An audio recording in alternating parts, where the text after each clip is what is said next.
Radio presenter Danny Baker has beaten cancer 6 years after he was told it could kill him.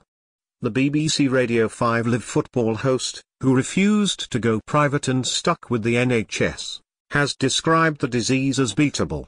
Announcing that he had been given the all-clear on Twitter, the 59-year-old star told his 455,000 followers, "6 years ago I was diagnosed with no doubt, big-time, proper full-on cancer of the head and neck. But I'm all clear now.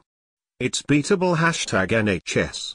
A number of stars congratulated Baker on the social networking site, including model Nell McAndrew and BBC historian Greg Jenner. Fantastic, great news for you and your family. Enjoy your life. My dad in remission for 12 years now #beat cancer, Nell commended. Good to hear, enthused ex-England rugby star Will Carling, before Greg gushed. So absolutely thrilled to hear this.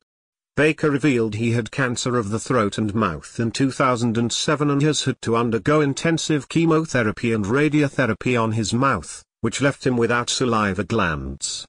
Despite his shock diagnosis, Danny said in a candid interview 2 years ago that he was never concerned about dying. When I got cancer, it didn't occur to me for a second I was going to die. It didn't, he explained.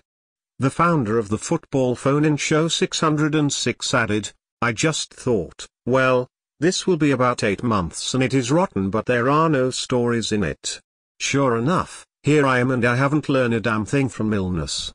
Speaking about how he coped with the illness, Danny said that he refused to let it get him down and chose to stay upbeat.